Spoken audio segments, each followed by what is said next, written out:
Madam Speaker, I rise to make my contribution in support of this bill before this Honourable House, Appropriation 2025 Bill 2024, to be able to lend my support. Second the bill, right? Before this Honourable House. Before I begin and get into the substance of my presentation, Madam Speaker, I want to take the opportunity to commend the member from Constituency 8, our Prime Minister, the Minister of Finance, for his presentation yesterday. I thought it to be very detailed and informative in terms of the facts of where we are at as a government. Madam Speaker, this Labour Party administration is really at work. You would have heard from the member's presentation all of the major investments that have been made into the people of St. Kitts and Nevis just in the 2 years that we have been in government. And I think it's, tremendous the amount of investments that we've been able to make in the 2 short years, Madam Speaker. From the presentation from the Prime Minister yesterday, we would have heard about investments in, very essential things, Madam Speaker. Investments where we would have spent a lot of big money, millions of dollars, hundreds of millions of dollars, which were spent this year in making sure that we invest in projects and opportunities that, in fact, secure our nation's existence for now and for the future. Because, as you know, sustainability is the strategic vision and the plan for this administration. That's the direction we're going in with our Sustainable Island State agenda. So we would have heard the PM talk about spending over hundreds of millions of dollars in water. For example, water essential for life. So now we have, we can boast of making sure, don't forget, that we now have 24/7 water in Keon. You're from Keon, Madam Speaker. That's a success that we cannot forget. I know sometimes in politics we can forget things, but I want us to be reminded. I want us to be reminded of the major investments in these very big ticket structural basic items to ensure that the people of St. Kitts and Nevis have what they need to maintain and develop a great quality of life. So we invested in water, put on water in Keon, 24-hour water now, something to boast about, is a fact. We invested in roads, Madam Speaker, across St. Kitts and Nevis. We would have seen investment in roads, but of course, the very big road project that's, coming near to completion, which I'm actually very proud of because I'm from St. Peter's, is the St. Peter's Road. Major projects. And Madam Speaker, you have to be from St. Peter's to know that every time I drive on this road now, it's like, a little feeling inside, because it's like, this was just a dream. For some people, you couldn't even imagine a roundabout being up Monkey Hill. Can you believe that? We have a roundabout now, and it's big and it's fancy. And the road's smooth. So it's really a pleasure to know that, these investments are being realized for the good people of St. Kitts and Nevis, especially in the great state of Constituency 8. Of course, we heard about the sporting facilities. We saw the big grand sporting facility that's, near to completion.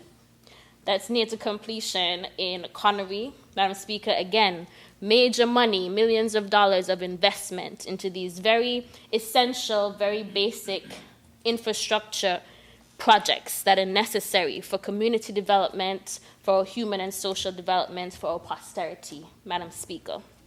And so, hundreds of millions of dollars spent in these areas. And, I want to commend this government. I want to commend the ministers responsible who would have made it very possible. But, of course, big commendation to the member from number 8, because, he is also my parliamentary representative. And a number of these projects which were promised have been delivered by the member for number 8 for the people of number 8. And, it's truly, truly commendable to see the fruits of the hard work of this government and the support to the people. Madam Speaker, of course, you would have heard about investments in housing, to say that we have actually built, in fact, 117 houses as part of and the start of the housing solutions revolution that was promised by the SKNLP is truly commendable. So, I must commend the Minister of Housing for that, because we have been able, through the NHC, to help with the sport of building houses on land that persons already had the title to, from what I understand. And this is just the start of, the housing solutions that will be delivered. We heard from the presentation for the member for number 8 yesterday about the number of houses that we expect to see take off in Otley's, in St. Peter's, and in other constituencies around St. Kitts, Madam Speaker.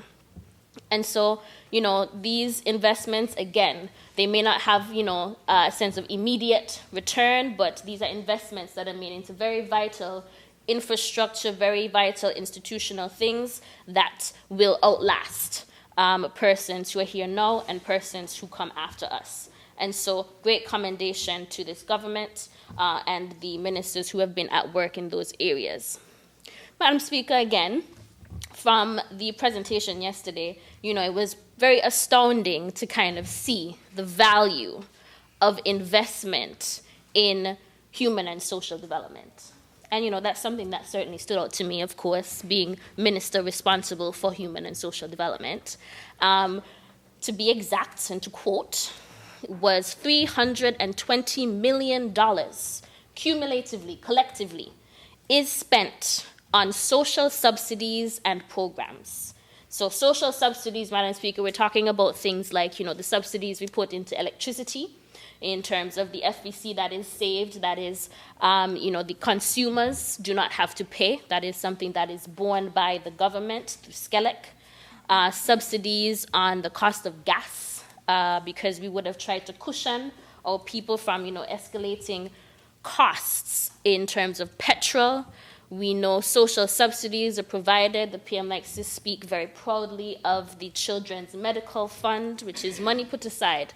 And I just want people to know the cost for medical services, especially overseas, is significant. It truly, truly is. So when we hear members in this House talking about, the upset that they would have to see parents having to go on with sponsor sheets to raise amounts of money that they likely will not raise to save their children's lives, it really is a true thing, because medical assistance is something that's offered through the Department of Social Services, and the figures are significant. We can only help so much, but it truly is a lot of money, and when it comes to children's care, it actually escalates in price, interestingly enough. So the fact that, the Prime Minister, through his office, in partnership with the Ministry of Social Development, provides a children's medical fund also as part of the social subsidies and interventions to support our people is very significant. Of course, we know about the programs and the dedicated investments that have gone into innovative programs to support and to establish a very strong social protection ecosystem. I'm talking about programs like the LIFT, which would have been a promise from the Ministries of Social Development and Gender Affairs in terms of the transition from PAP. A significant amount of investment is continued to be placed there. We know that Elevate, which used to be the Peace Program, has also transformed and has been transitioned to Elevate with more innovative programming that seeks to transform and empower the lives of persons who might have been at risk of entering lives of crime and violence. And we also, of course, know of our most recent new innovative program, the investment in the Aspire program, which is targeted to all children and young people between the ages of 5 and 18 as one of these innovative programs to help to, resist, as we say, shift the trajectory in terms of poverty, and really help to empower our people from very early on by providing them with savings and investments, Madam Speaker. Madam Speaker, this innovation in our social programming required the investments that have been made because, of course, as any St. Kitts Labour Party administration, we really hear about trying to help and support the masses. The St. Kitts Labour Party was born out of struggle. So we understand struggle, and we understand what it means to have to help to cushion people from the struggle that is just experienced as just outside of our control in terms of shocks. And, we would have heard the speakers before talk about the shock of inflation, which is an inevitability outside of the control of government. We cannot stop it. We can only help our people to manage it. And so the $320 million investment in social assistance, in social subsidies and programming is really what we are committed to doing, is what we have committed to doing to ensure that we target those who are most vulnerable and those who are most at risk. Is what we invest in to ensure that we can truly help to transform and empower the lives of people, not only those who earn the least, but also those who are at the end of their working life. We cannot forget the investments made into creating an entirely new pension scheme, Madam Speaker. Again, this is the commitment to the aging and to our seniors' enrichment and our commitment to making sure that persons age with dignity, making sure that people have a pension that they can go home to, even though they were not fully appointed into a government service, Madam Speaker. Again, investments. All of this counts to the investments, investments. And these are investments that, this administration, we came into government, we saw, we understood, the challenge of the people, the struggle, because we understand struggle as a Labour Party. We understand struggle. And so we want to make sure that people have some kind of cushion. We can't stop the reality of inflation. We cannot stop the reality of external shocks to our development as a small island developing federation. But we can try our best as a government administration to listen, to hear, and to be responsive to the people by investing in them, investing in all of us as a collective, so that we all feel some level of cushioning from just the realities of what's happening in the globe. And of course, in doing all of this, we are, of course, doing it in a way that is wise and that is sustainable. We recognize that with the level of investment in social programs, we don't want to just be investing in cash transfers, but we also want to be able to invest in people's empowerment through their education and awareness building that will help all of us to be a lot wiser in the way that we manage the few resources that we have, in making sure we manage the government, treasury, and the budget, but also in helping others manage their own personal funds and expenses, which is why for the Aspire program, we ensured that there is a financial literacy component that the Ministry of Education is fully on board with, Madam Speaker.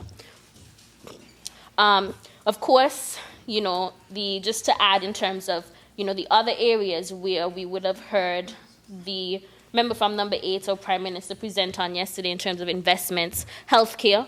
When we think about social protection, you can also consider healthcare within that basket, and a significant amount of money is invested in healthcare. We know that's a passion of the Prime Minister, and so quite a bit has also been invested there with the provision of new equipment and machinery. And so we look forward to hearing and seeing how our hospital continues to improve in that regard, because health is a very important part of our human and social development. It's essential for our well-being, of course. Now, Madam Speaker, from the list of investments and all of the accomplishments that we would have heard from the Prime Minister that we know in fact to be the case, again, we reiterate 24/7 water in Keon, we have equipment in healthcare, we have new road in St. Peter's, we increased the minimum wage, created a whole new pension scheme for government auxiliary workers. We have broken ground, started building homes in multiple constituencies, Madam Speaker. A lot. Roads, of course, sporting complexes. Madam Speaker, we do all of this in 2 years. No, seriously, it's mind-boggling to me, but not really, because it is be here, working hard, showing up to every meeting. I'm the queen of the early crew, in case you did not know. Queen. See, when the leader of government business is watching, because he knows I'm a queen, right? So, and I just said that to say that, we're serious. We're serious about our people's development. This administration, we're very serious about the people's development, and we really, really want to understand the plight of the people to be able to be responsive.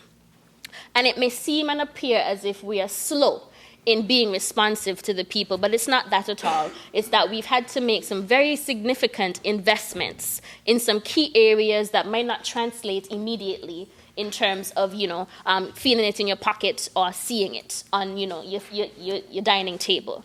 But we've had to make very significant investments because the reality is, under the former administration, which was in fact led by the member from number 7, there was nothing. There was nothing happening, Madam Speaker. And, it mind boggles me, right? What mind boggles me is that, we heard again from the presentation from the member from number 8, the Prime Minister, yesterday, how he talked about just the accounting of the past under the former administration. We heard about how they talked a lot about surplus after surplus. Yet, Madam Speaker, when we look at, do the forensics in the accounting, and I have it here, I quote, $333 million. $333 million is left unaccounted for from the Development Bank. That's the People's Bank, Madam Speaker. The People's Bank. I had a student loan, Madam Speaker. Thanks to God for this job, I was able to pay off that student loan most recently. Celebrate that for me. But, Madam Speaker, $333 million. That's a lot of money. This, I can't even fathom that money in my mind. But, Madam Speaker, being here in government, understanding, the budgetary process and hearing the millions of dollars, $320 million is what we have spent in government subsidies and programming, yet the people are saying it's not enough, right? However, there is $333 million that's left unaccounted for from the past administration that nobody knows what this money is. $333 million, that is a level of thievery that I cannot even begin to fathom. What thievery mean, Like that, listen. Just saying, for proper, assembly language. May not in here calling the body a thief. I am just simply stating, there's no attacks here. These are simply statements of fact, $333 million unaccounted for. Yet there were no investments in water. There were no investments in electricity. There were no investments in the level of housing development that we were expecting, yet this money is gone. We just don't know where it is. PM says all the time, poof. I don't know what that even means, but that's my question, ultimately. I really want to know where the money gone? Where the money there? $333 million unaccounted for. I can't even begin to fathom it and understand. And not only, Madam Speaker, to add insult to injury, is that not only is the money missing, but they lied, Madam Speaker. Surplus after surplus, yet, Madam Speaker, when we came into government as an administration with our good governance agenda, we come in expecting to find a surplus, and there was no money. Where the money gone? Where the money? There's no money, Madam Speaker. And so, I sit eagerly and anxiously at the edge of my seat waiting to hear, the wrap-up because, the PM did say he has some information because we want to know where the money and what we're going to do about it. This thievery that took place under the former administration. Again, Madam Speaker, I'm not here to make any attacks, simply stating matters of fact. Okay? So, but I digress, Madam Speaker, and I simply wait to hear from the honourable member from number 8 as to what the follow-up into this episode is going to be. It's like a movie, can you believe? $333 million missing from the government treasury under the former administration. In debt. At Development Bank, yet we cannot trace this debt yet. So we're waiting to hear. Madam Speaker, as it relates to the ministries for which I have direct responsibility, that is social development, gender affairs, youth empowerment, aging, and disabilities, I want to begin and first express, gratitude for all of the work and efforts of all of the staff who work in the various departments of these ministries. Over the past year, the staff have really come together to deliver on the vision that was shared, to get on board in terms of making sure we can achieve and do our part as it relates to the Sustainable Island State agenda, which is ensuring that we have a very strong social protection system. And so I want to, express great thanks and gratitude to all of the, management and staff across these two ministries, because they really have worked hard, and I'm very pleased with the delivery of work. Last year at the start, this year, 2024, at the start of the year, I would have connected with all of the departments and management and expressed, I had three primary objectives and goals for us to accomplish within this year. And those three things were, of course, to see how we can go through the PAP to LIFT transition as smoothly as possible in terms of the programmatic changes and reform for that program. The second thing was to expand our seniors' day programming. And the third thing was an infrastructure project to see how we can make sure we get back into the original location at New Horizons, Madam Speaker. Now, when it comes to the transition from PAP to LIFT, I believe we were quite successful in implementing that. The challenge was, of course, to bring the program down to a more manageable budget, a more manageable number of persons on it, and to also digitize to improve the efficiency, the transparency, and the delivery of services, and also to ensure that we can bring back case management so persons can receive some support outside of the cash transfer directly. And so, Madam Speaker, I would say we were quite successful. Shout out to the Department of Community Development and Social Services within the Ministry of Social Development for the very hard work that was undertaken to make sure that we were able to transition from PAP to LIFT and to be able to manage the numbers and manage the budget in a way that we did not have to come back for an advance warrant. We were able to do that. We were also able to increase the community development outreach from the Department of Community Development to make sure that we can continue to connect and engage with persons in the community.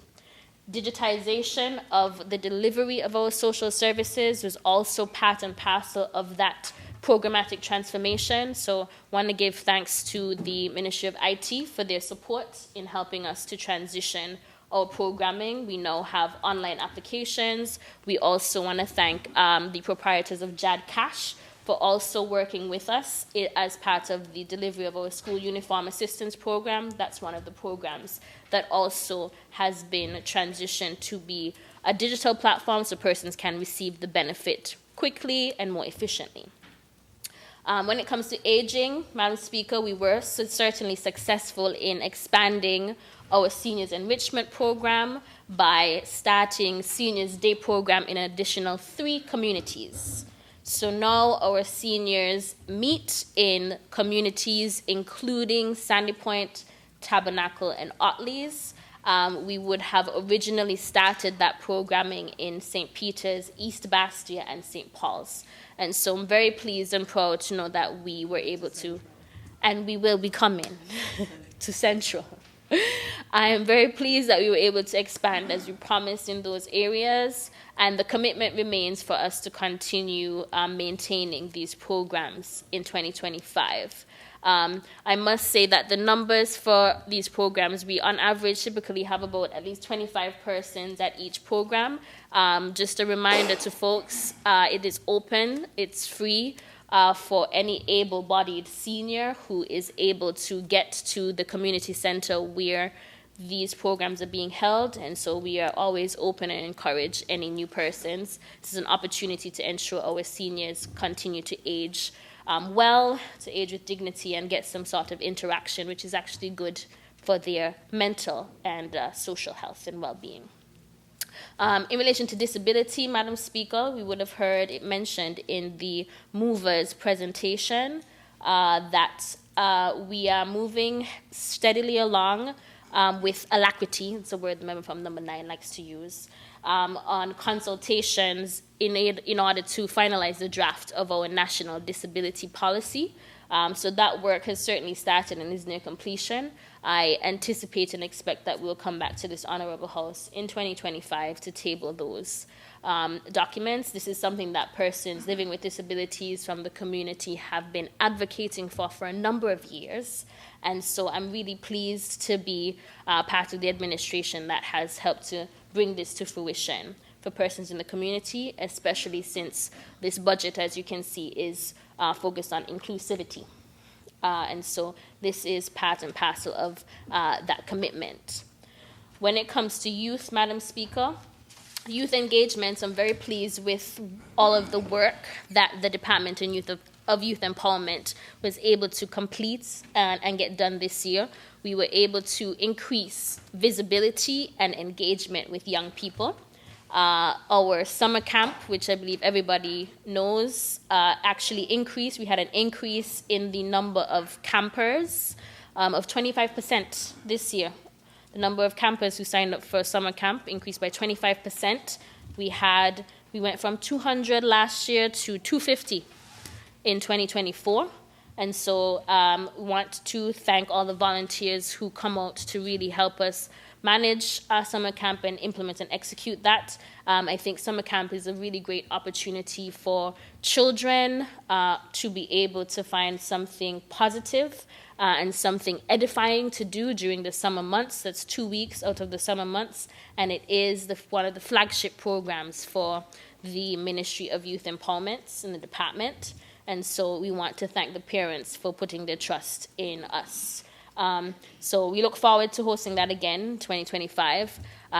This year, we also would have hosted a National Youth Congress and a National Independence Youth Rally.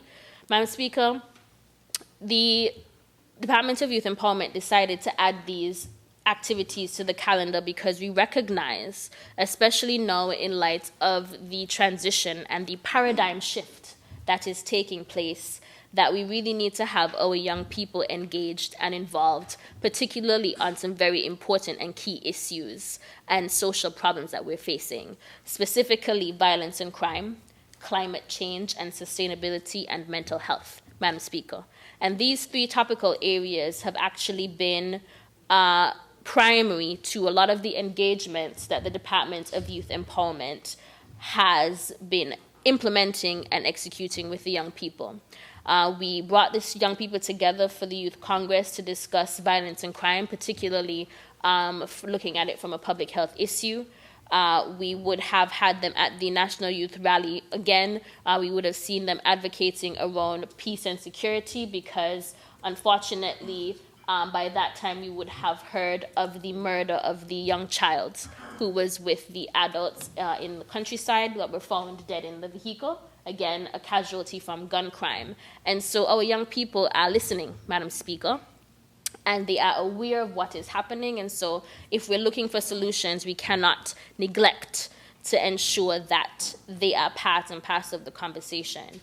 And of course, climate change and sustainability, kudos to the Ministry of Climate Action and Environment for hosting a National Youth Congress, again, that focused specifically on climate change.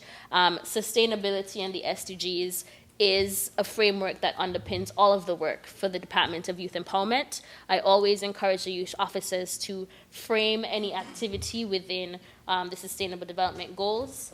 And one of the things that came out around making sure we can create sustainable cities and settlements is mental health.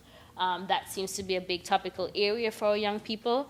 And so most recently, during Youth Month, mental health was the theme. And I would have had an engagement with the young people around healthy coping mechanisms and ways to manage mental health. And so, Madam Speaker, I extend very big congratulations and kudos to the Department of Youth Empowerment, Disability Services, Seniors Enrichment, Community Development, and Social Services, and those departments for the work that they've really been doing over the past year. I want to say regarding capital projects, so like you would have heard, I said top three things, one of the things was to make sure that we could return to New Horizons. Unfortunately, we haven't been able to do that this year, but works have started at the original Harris's location. So I'm happy to report that renovation works have started, and we are committed to seeing this work to completion for however long that will take. But of course, we are continuing to try our best to manage the residents. I don't like to call children juveniles, but the residents who we currently have under our care at our temporary location. We continue to work on managing that, and we are grateful for the support of the staff at New Horizons. I know it hasn't been easy, but I want to also just give a shout out and kudos to the staff for managing as best that they can there. One of the major capital projects we've also been working on is, we have maintenance of upgrades of community centers, Madam Speaker. The K-On Community Center is one that I've gotten a lot of questions about, even from yourself as a resident of the community. I just want to say that when it comes to the K-On Community Center, it's unfortunate that I'm not able here to bring the great news that we are ready to reopen the community center at this point. And it's not because we haven't done the works, Madam Speaker. As a matter of fact, I'm going to tell you all of the work that we have done at the K-On Community Center. As of, this would have been the start of the last quarter of this year. We would have done renovations to the roof. We've sealed the roof. We've replaced the water tanks. We have removed old bookshelves that were moldy. We've replaced bathroom stalls. We have painted inside, outside. We have changed the cistern, emptied the cistern, cleaned the cistern, changed the cistern, reconnected the cistern. Madam Speaker, we've done all the things. However, the issue with that right now is when we have gone to do, we did a test and remediation of the air quality. When we went back to do the test and remediation of the air quality, after all of these works, the levels of the air quality is still very high. Madam Speaker, this is mind-boggling to everyone. It's mind-boggling to the Bureau of Standards, who knows that we have done the work. It's mind-boggling to the workers who have been in and out cleaning. It's mind-boggling to the cleaners. It's mind-boggling to all of us as to what accounts for such high levels of poor air quality at this community center. And it's not just inside, Madam Speaker, it's also outside. The levels are also very high outside. And so since that last reading, which I believe came in late October, we have sought to engage the Bureau of Standards, Environmental Health, the remediation team and the businesses to be able to, Public Works as well, to go in as a group to see what else needs to be done, what else can be done. This is an anomaly for us, and so we continue to seek the public's cooperation and their patience. It's not for lack of trying. Like I said, every single work that has been needed and necessary for the K-On Community Center to refurbish it, to renovate it, has been done. At this point, it's a matter of the air quality, which we are still trying to figure out. And I believe, thanks to the consultation that we had, the national consultation on air quality, I would hope that persons have a little bit more understanding and grace when it comes to issues of mold being in building and how we have to, the things we have to do to remediate that. So we're in the process. So, but even with that, I do want to just give a special shout out to the staff person, the cleaner, who is actually stationed at the K-On Community Center. It's a woman, I can't remember her name right now, but she's very dedicated to making sure that the works that have been done at the K-On Community Center, that it's maintained well. Still very committed to making sure. And Parks and Beaches always still shows up to make sure that the grass is cut. So I just want to give the commitment and reassurance to the people of K-On that even though we haven't been able to reopen because of the air quality, at this point in time, we stay committed to ensuring that the building is maintained and well kept, because we do intend and have every expectation that we will be able to utilize the space, because it is a community space and the Ministry of Social Development and Gender Affairs is responsible for maintaining community centers. So for the amount of investments we've made there, we want to make sure that we have the people in place to maintain it from the community. So thank you very much to the cleaner who is at Keon. She does a very good job. And Parks and Beaches, thank you for your continued work there. So, Madam Speaker, those are the two capital projects. We continue in 2025. We do have budget for our continued maintenance of community centres. I know this year, recently, we would have put out to have the windows at multiple community centres around the island replaced. And so we have been waiting to receive bids or to put out bids for that work because that would be a substantial amount of work to be done in terms of replacing the windows for community centres around St. Kitts. That's the next aspect that we're working towards for this year.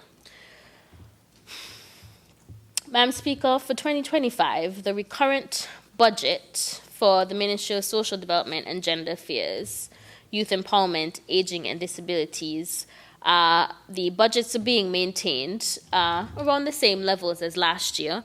The Prime Minister, in his presentation, would have mentioned that we have small increases across the board of about 1.5%, which is true. This year, the budget for social development is $41.7 million.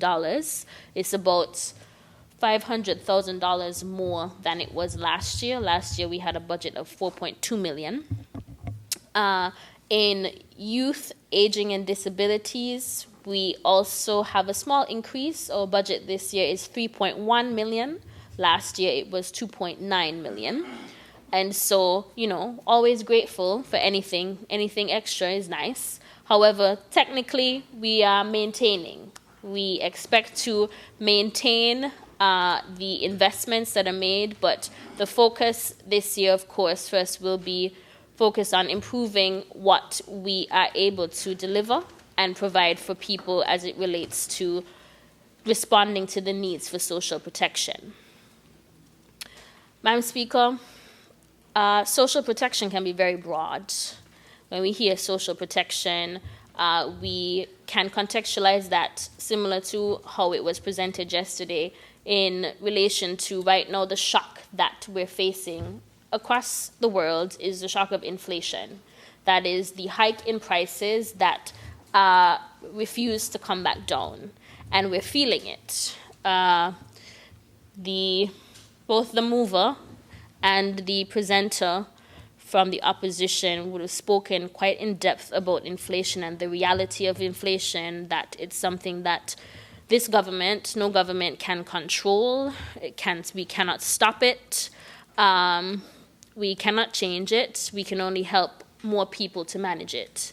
And so I was quite pleased to hear about the budget boost wallet that the Prime Minister announced, the member from number 8 announced, as a temporary social protection initiative to help ease the squeeze of global inflation, Madam Speaker.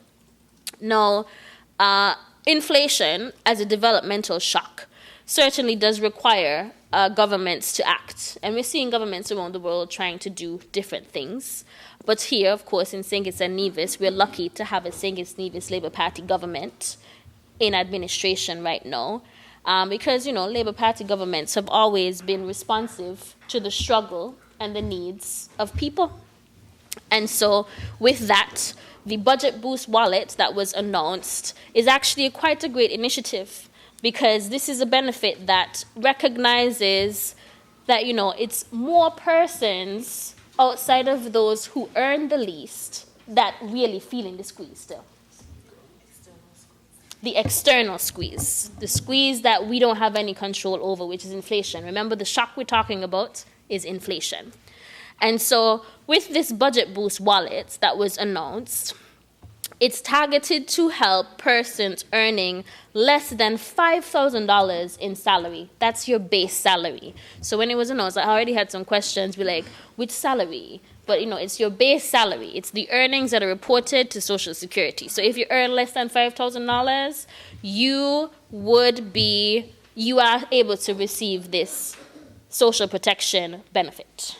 And And, again, it is being provided by the government because we recognize and we hear the struggle that people are feeling, struggle that people, not only people who earn minimum wage, Madam Speaker, because this is how impactful global inflation is, that everybody is feeling it, Madam Speaker. I mean, I just feel it too, Madam Speaker. I'm a single person. I go to the supermarket and, I buy 8 things and it comes to $400. My heart just keep a beat and I have to be like, oh, my chest at the checkout. Seriously. It's for real. So, Madam Speaker, I'm just, listen, the member from number 9 trying to be all up in my business. Yes, I am single.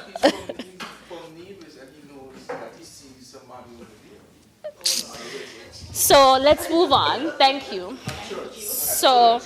So the budget boost wallets, which is intended to support more persons. So we're not just, the administration would have, done some things to help ease the burden already. We increased minimum wage to try to target those who earn the least in society so that they have more purchasing power. But even outside of that, Madam Speaker, the rate of inflation and the cost of living is so high that even persons within the middle class are really struggling still, Madam Speaker. So those who are earning $4,500 and you could live a nice, comfortable life here in St. Kitts and Nevis, everybody feeling it, Madam Speaker. We are feeling it.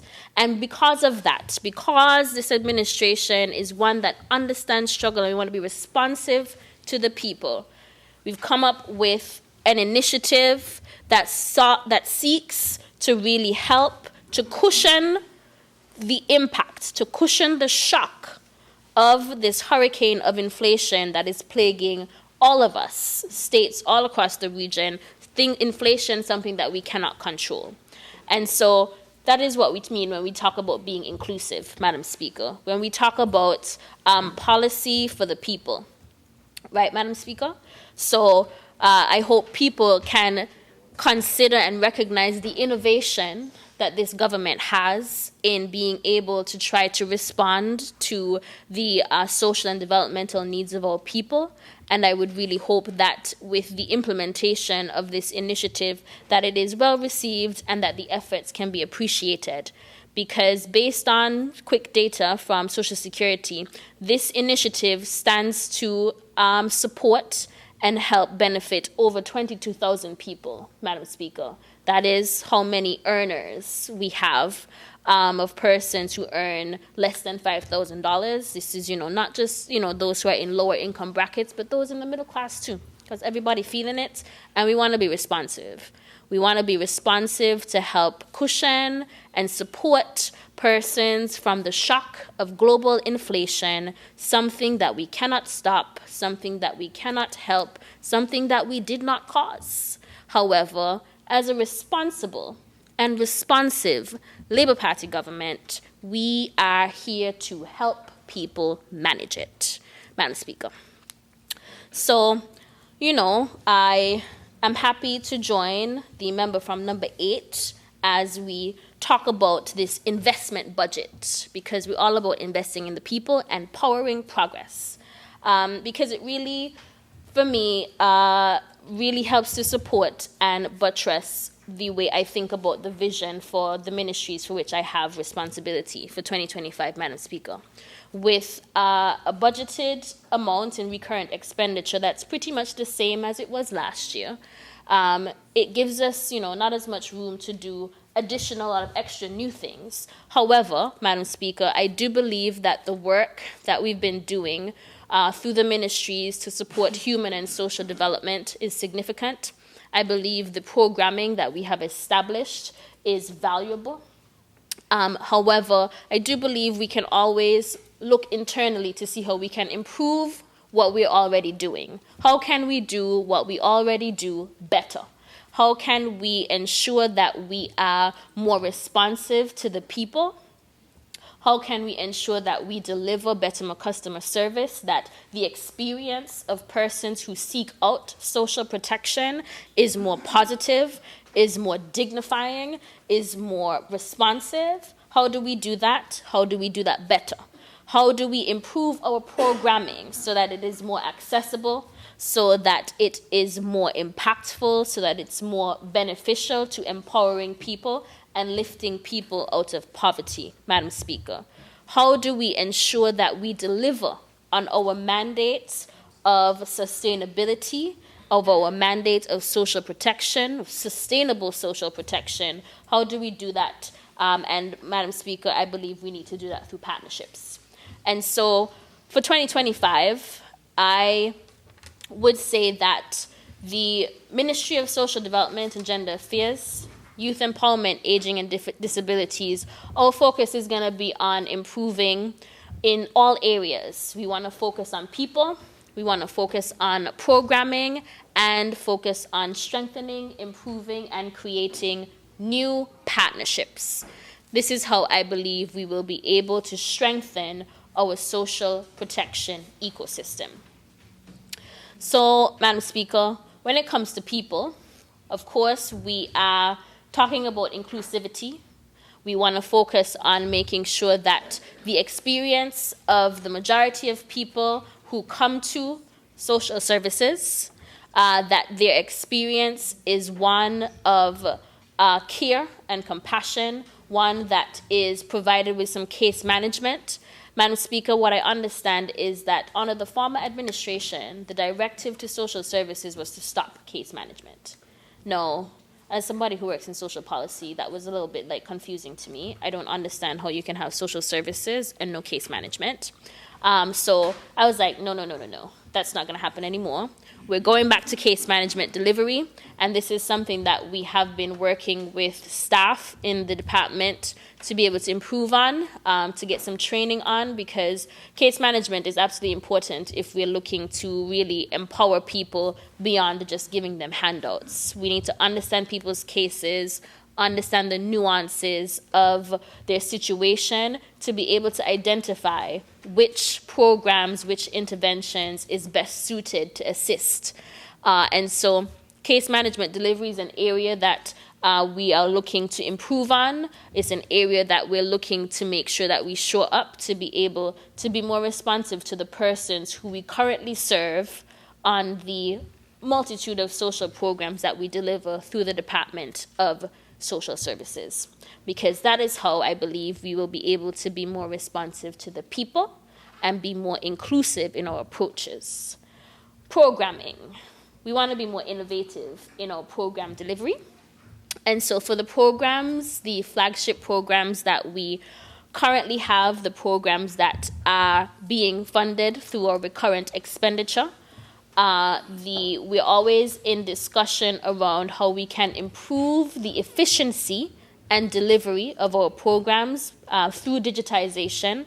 We have seen how that has been successful in the way that we implemented LIFT with online applications, making that more accessible, with information management system that allows the case workers and those reviewing applications to check.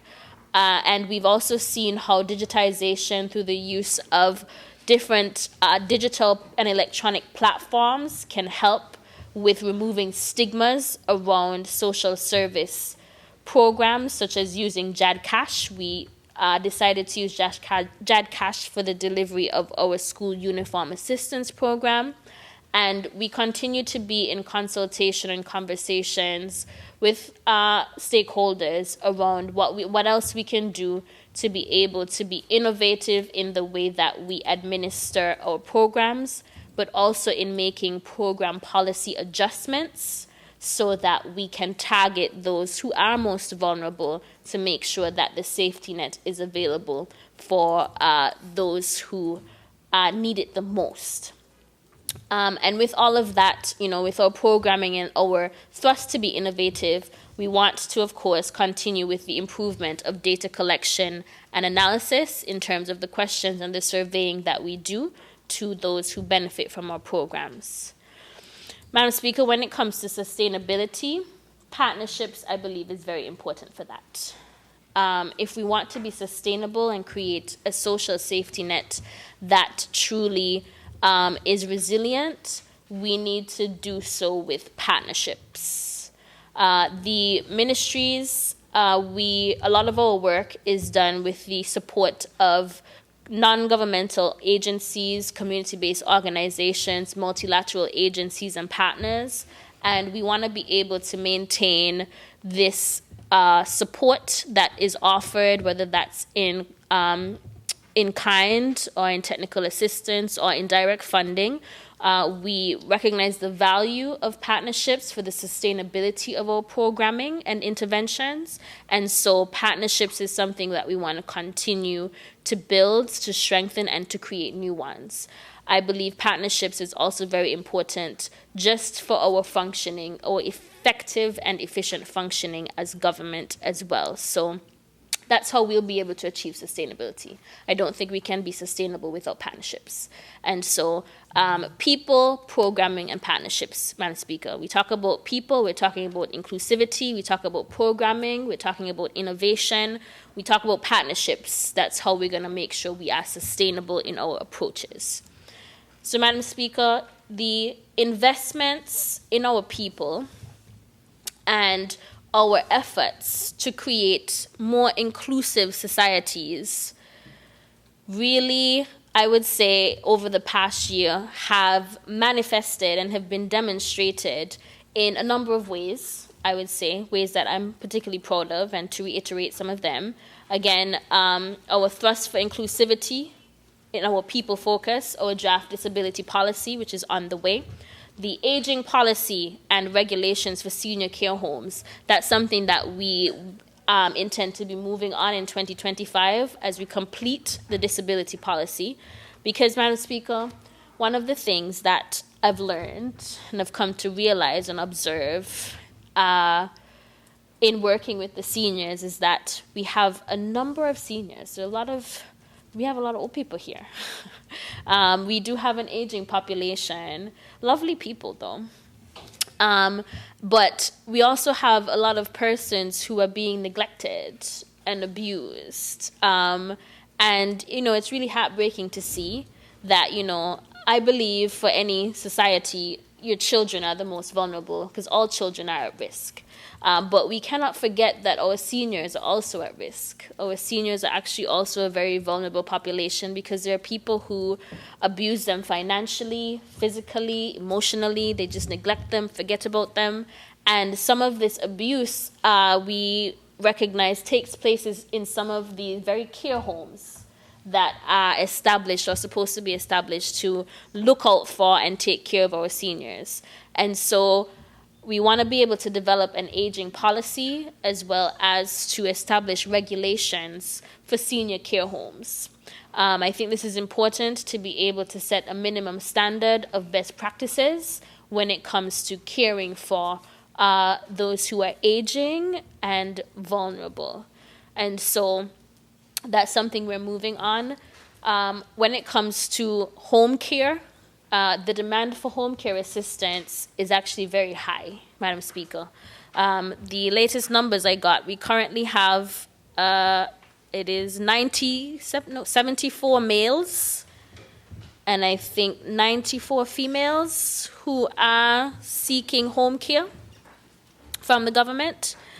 This is a very high number, Madam Speaker, because we only have 19 home care officers on the books. And so the demand for home care exceeds the number of staff that we have currently at this time.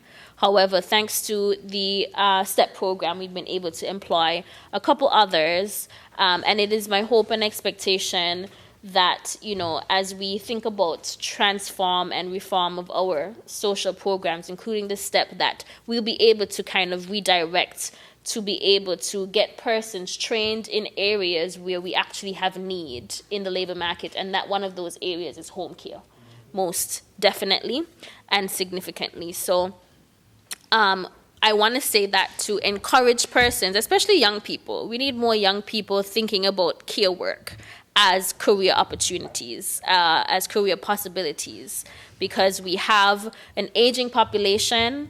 That is just the trajectory of our population. And so the need for home care, the need for businesses that provide senior care and assistance, there's opportunities. We can look at challenges as challenges, or we can also see them as opportunities. So there's opportunity in thinking about establishing business for home care, in thinking about being trained and certified in home care, because there is a growing need for persons to receive some level of home care assistance as they age. So currently our home care program has 74 males and 93 females. That's significant. And we still get calls. So I put that plug out there. For persons, home care is an area to think about for employment.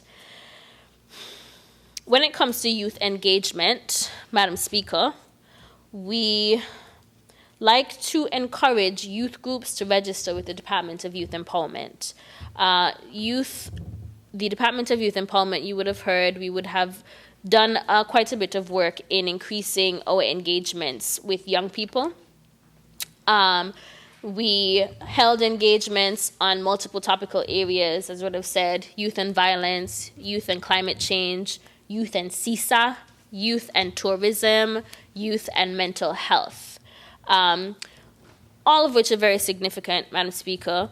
We try through the youth department. I really made an effort and a plea last year in last year's budget for us to get a small little pot to be able to support youth groups, and support and encourage youth groups in doing community work and community projects. And so through the Department of Youth Empowerment, we were able to support a number of different registered youth groups and organizations with us by providing them with some very small grants.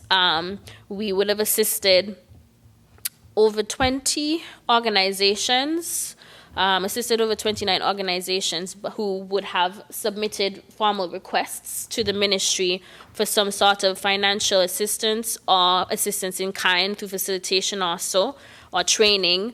And we would have assisted well over 20 community-based groups, youth organizations, in the amount almost into $20,000 totally, in terms of support for them to do projects within their communities as young people, or groups that are focused on youth engagement and youth development. And so we want to extend commendation and just let the public know that, outside of hosting these different programs for young people, the youth department through the ministry also seeks to support the work of youth groups to encourage their leadership in our communities, because I think that's very important.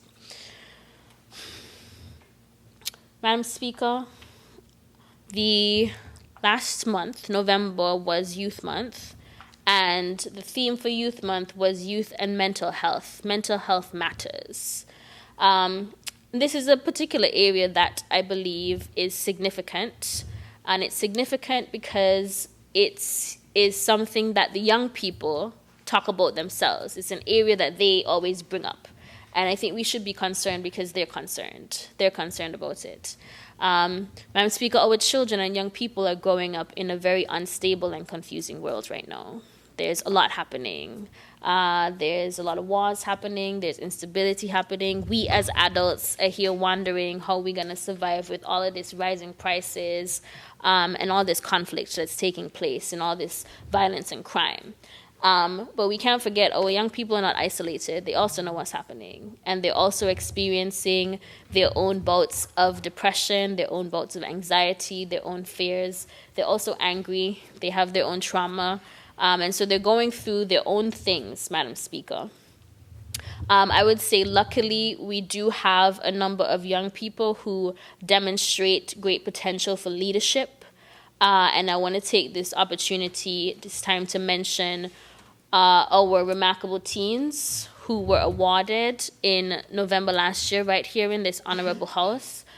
Shout out to the remarkable teens. I also want to highlight the newest CARICOM youth ambassadors who have already been out there and at work, Ms. Siobhan Phipps and Mr. Akwanje Robinson, who are youth ambassadors, new CARICOM youth ambassadors through the Department of Youth Empowerment. And I just highlight this to say, despite all the challenges that we face, we do have some very positive young people who are being role models, who are taking on leadership, who are doing really great things, Madam Speaker. And so I think that's great.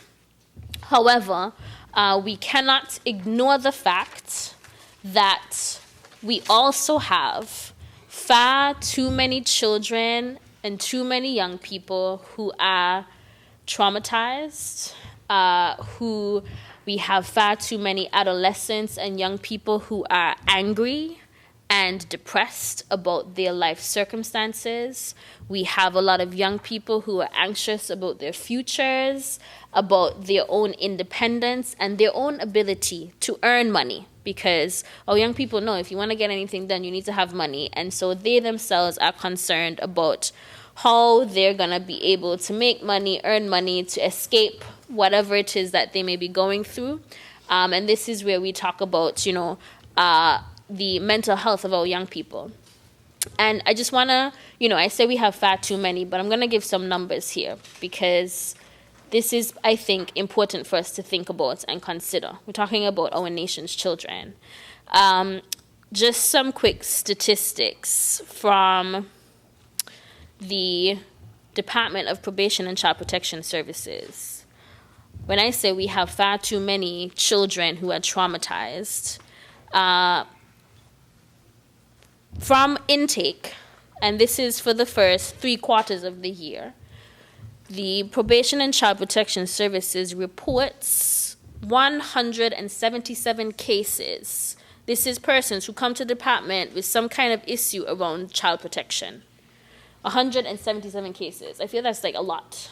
That's too many. And these are issues around child protection. When I say issues around child protection, we could be speaking about anything from neglect, physical abuse, sexual assault, inappropriate touching, sexual harassment, unlawful carnal knowledge, suicide, ideation, emotional abuse, the list. And remember, you are 1 hour in, you have 30 minutes left. Seriously? Oh, okay. Okay, thank you, Madam Speaker. So, but my point is to say 117 intake cases. That's just up to the 3rd quarter of the year. That's significant. And not just that, Madam Speaker, we have 125 children in need of foster care. And we only have 108 foster homes. So last year I did it. I'm doing it again this year. We do have a need for foster homes, foster parents, because there are children out there who really need placement in homes that can give them loving, nurturing, safe environments for whatever reason. But, when it comes to this issue of child and youth development, this is one of the things that I'm particularly care about and I'm particularly passionate about because from the data that we see, especially when we connect it to the realities of violence and crime in our federation, people don't just become violent and involved in gang activity just out of so. We have children, traumatized children, become angry adolescents, Madam Speaker. Angry adolescents become delinquent juveniles. Delinquent juveniles become adult criminals, Madam Speaker. And I see it because I work in the ministries where the pipeline is very clear, very clear. And so when we're talking about the need for us, especially the need for us as a government, as a people, to really come together in partnership to address the issue of violence and crime and these social problems that we're seeing bubbling up and this delinquent juvenile behavior that we're seeing in our young people, it's all of us because it really does take a village. This is not a government problem. This is all of us. This is us. This is a we problem. And so, I need us to pay attention and to sober up ourselves and to think about how are we complicit in the breakdown, we as citizens of this federation, how are we complicit in the breakdown of families? How are we complicit in the breakdown of community? How are we complicit in, seeing these children who are oftentimes considered to be the worst of the worst, but really and truly sometimes they just need a loving, nurturing, disciplined hand around them. Madam Speaker, we have seen over the past year, particularly through the juvenile rehabilitation facility that is known as New Horizons, we've seen an uptick in adolescents who are displaying very delinquent behavior. We have children who have been out here absconding the facility at the location. We've had children who have been being a nuisance to our police officers, to our communities, our societies. And, Madam Speaker, as wards of the state, these children are all of our children. It's not just this administration's problem, it's all of us. And I make a plea, Madam Speaker, to just people in the society, the general public, that if you see a child who, maybe they may have been able to escape from our juvenile rehabilitation facility, but they have New Horizons, they have the uniform of the institution. You mean to tell me that if you see a child, you know that this child is supposed to be at New Horizons, or you know this child is supposed to be in school, you ain't gonna stop the child and ask them where they're going? I mean, how far gone are those days? How far gone are those days? I couldn't be out of school on a Monday, 10 o'clock, just walking around in Bastille, and nobody stopped me and asked me, but where you going? You ain't got to be my mother. You don't have to be my father. You don't have to be my relative. But somebody going to stop me and ask me where I'm going because I'm supposed to be in school. That's the law. And so when people may spot a juvenile who might be wearing literally a shirt that says New Horizons Juvenile Rehabilitation, and they're flagging down a bus to escape a facility to which they are supposed to be remanded, the bus is going to stop and take you somewhere else. You mean to tell me, as a responsible adult, it doesn't occur to you to think, oh, you are a child of the state. Shall I not return you to the institution to which you are supposed to be at? I just said this to say, Madam Speaker, that this is an example of how the whole of society needs to work together to be able to, for us to help each other with being able to manage the violence and crime and the involvement of our young people in these things. It takes a village. We need to get back to those days, I believe, And so this is a plea, of course, when it comes to the development, human and social development, particularly of our young people. I believe we definitely need all hands on deck, especially if we want to shift and change the trajectory and the paradigm of where we're at. Madam Speaker, correspondingly to my point, we know gun crime and violence have been plaguing us, and we all agree, thankfully, that, we heard from the member opposite, we heard from the mover of the bill, that to be able to address this problem requires a whole of society approach. The honorable mover of the bill would have spoken on multiple occasions about approaching the issue of violence and crime from a public health standpoint. And we're doing that under the umbrella of citizen security, which is actually a United Nations concept and framework, which, as the mover likes to always say, will work. It will work because it is science when we look at the problem from a public health standpoint in terms of how we all take accountability for the role we play in perpetuating cycles of violence and crime. Because in order for us to sustainably address violence and crime, we have to do it in partnership. Again, people, programming, partnerships. In order for any of those things to work, we have to make sure that we work in partnership. We have to recreate the communities of care and compassion that were once there before we had social media and technology to be able to separate us. We really have to think about and broaden our view of life and society to stop being so as self-interested and as self-aggrandizing as persons of the past, and we really need to replace it with a sense of peace and togetherness. Madam Speaker, the member from number 9 would have shared statistics to help make the point that regardless of which administration is in power, crime has been a problem, has been at its highest. And so, I am grateful and appreciative for the caring visionary leadership of the member from number 8 for his courage and, commitment to taking a very clear and strategic direction and approach to crime and violence by bringing everybody together, by depoliticizing the problem and really, really finding a framework that helps us to look at the problem scientifically, to look at the problem using data, for us to really get to the root causes and to be able to develop the kinds of interventions that will help us resolve the problem in the long term. We're talking about real solutions, not the fake pay for peace type of approach, but we're talking about doing the actual work, the consistent work, in order to bring about a true sense of peace and togetherness, one where we have societies where we look out for each other, where family relationships heal, where the community and neighbors look out for each other, and where we can extend some level of compassion and care, not just to individuals, but also to our environment. We cannot talk about loving each other and loving ourselves if we don't also pay homage to our environments. And that is why citizen security is touted as a very comprehensive approach.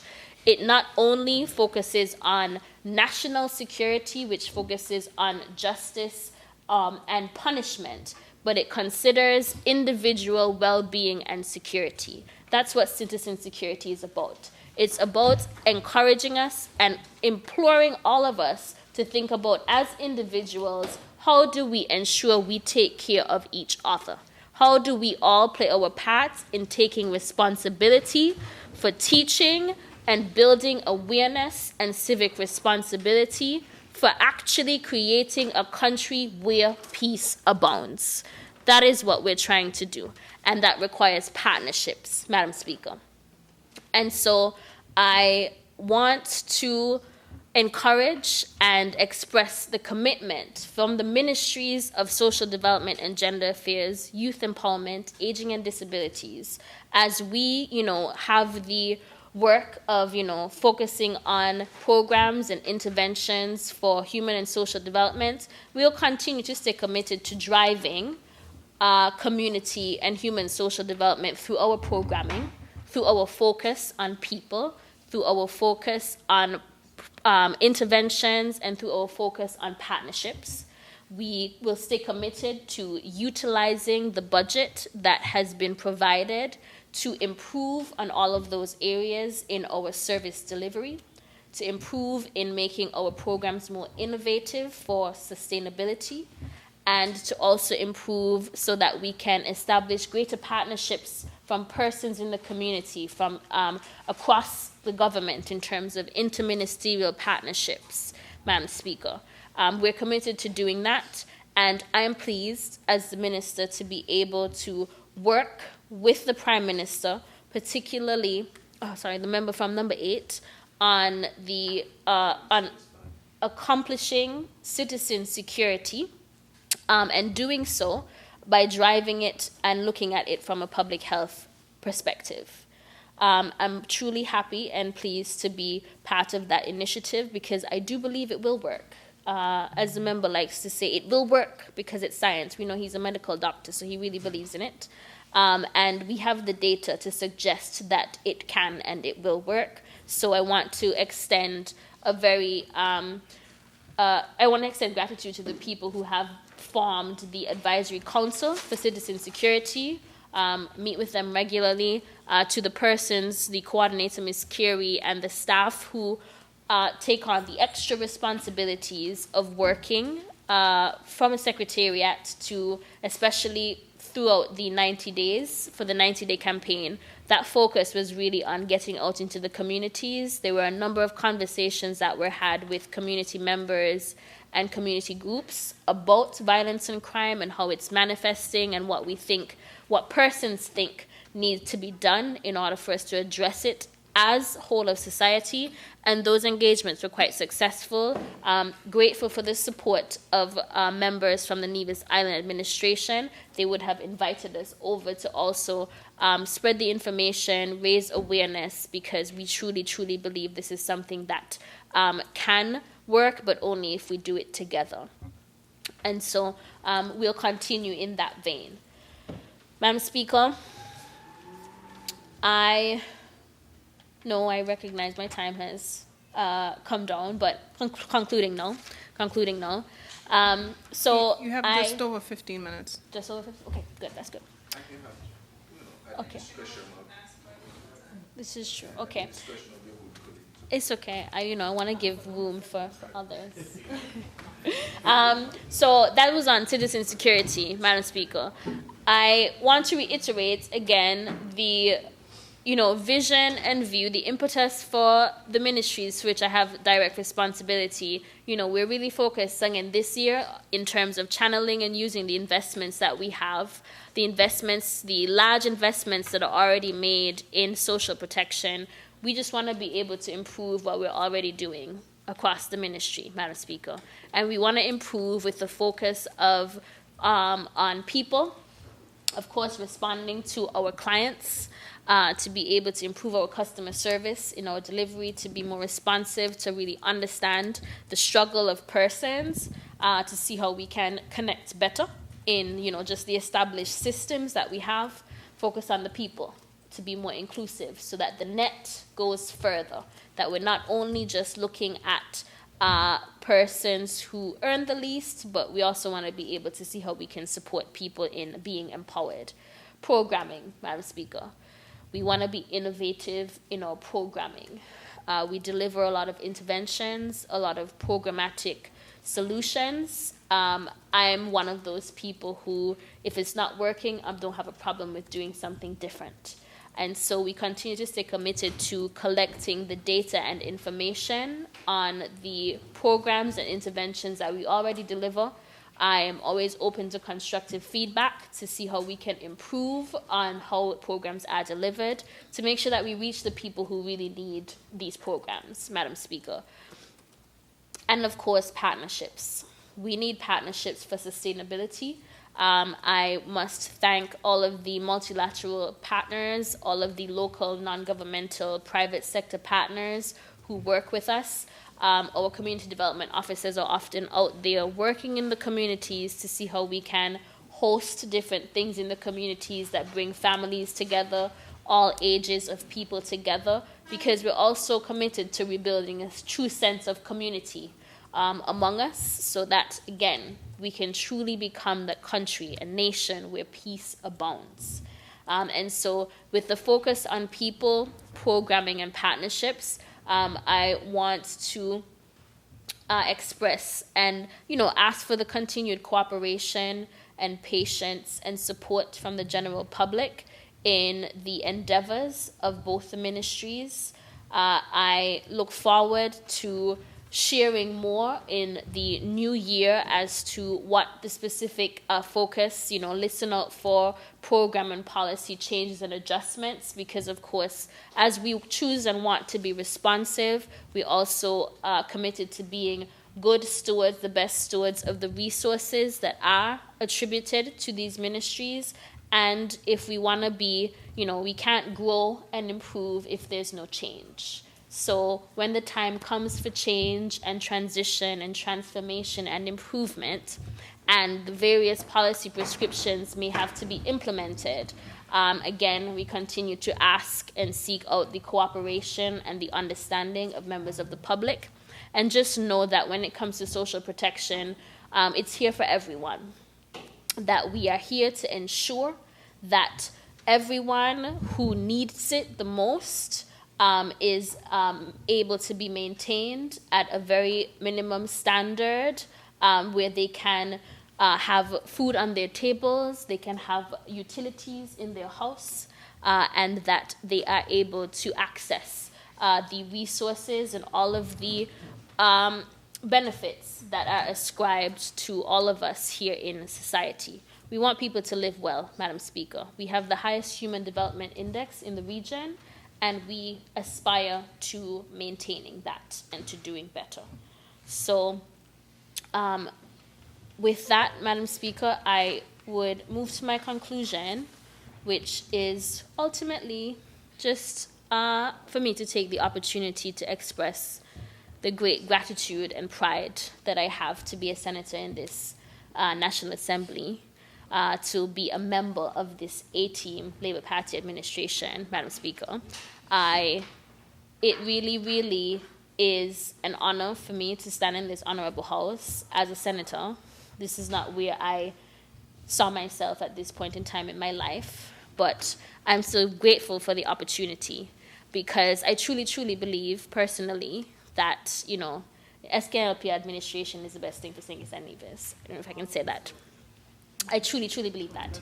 I truly, truly believe that. I'm not a liar, Madam Speaker. I'm not going to lie right now. I'm not. And I say that because, you know, like I said, the SKNLP is a party that knows struggle, which I think is why, even at this point in time, we're able to respond to the needs of the people. Not just people who are earning the least, but we recognize that people who are also middle income, higher income, are also feeling the squeeze from the hurricane of inflation, the external squeeze that is outside of our control. And, you know, like any other SKNLP administration, we always try to make sure everybody gets something, you know? Unlike, you know, the $333 million that just went poof that none of us got. But I don't know, maybe it went to Nevis. But I don't want to believe that, you know, it did. Yet we had the people of Nevis begging for fair share. Again, I said I don't want to believe it did. We heard the member absolve himself, but I don't want to believe that it went to Nevis, yet the people from Nevis are still begging for their fair share. I don't believe the members opposite Solai and bad. I don't believe that. I don't believe that. So, but... You mean these who in here? Just these who in here, the members opposite. I don't want to believe that the member who presented, I don't want to believe that. I mean, that may very, very well be the case. Oh, my time is finished? Oh, no. Oh, okay. Okay. Right. So, anyways, what I was saying is, yes, back to the point. SKNLP administration is the best thing for St. Kitts and Nevis. And, you know, I say that again because we really try to make sure there's something for everybody. We talk about inclusivity, and, you know, we have come up with a new innovative measure that is intended to help to cushion the squeeze, the external squeeze that we are all experiencing. I saw a meme this morning, Madam Speaker, that was posted on Facebook that really I felt that resonated with me. And it was actually posted by our former ambassador, Ambassador Shiverton. And it said, "I would rather be a doorman in the House of Labour than a princess in the palace of any other party." And I just, and I saw it, and it resonated. And pardon? Yes. It resonated because, like I said, Madam Speaker, I think history shows us that under Labour Party administrations, we've always sought to do something for everybody. Dr. Douglas is over there smirking because he knows it's true. We've always sought, even, you know, as much as people have wanted to accuse of, you know, different kinds of things, everybody was getting something. There was something for everybody. It was something for everybody. And so, because we understand, we were born out of struggle. The Labour Party was born out of struggle. It was born out of understanding the plight of the masses. And so we have grace, regardless of who you are, where you're from, who you support. Everybody feeling the squeeze, we want to do something for everybody. The international squeeze. That's what I mean when I say the squeeze. It's not coming from us because we are doing the most, you would have heard. So, Madam Speaker, again, I extend very big commendations and congratulations to all of us here on the government side. We've been working very hard, and I really hope that the people of St. Kitts and Nevis can recognize that the decisions that have been made, that the millions of dollars of investment of your money have been made in areas and projects that stand to deliver and stand the test of time, and that at least in the interim, we have been able to provide some ease for the international external squeeze in the face of this budget the wallet, as well as the reduction in VAT, Madam Speaker. And it is my hope that with these initiatives that we also have the cooperation of the private sector. And, the mover of the bill would have mentioned about encouraging the private sector, the private businesses, now that we're reducing the VAT, that they don't, it is the law, again, right, AG, that's the law, right? That they also, that they don't simply just keep the prices higher, increase the price, in light of the fact that the government is really seeking to assist everyone in one way or another. So, Madam Speaker, with that, may it please you. Thank you.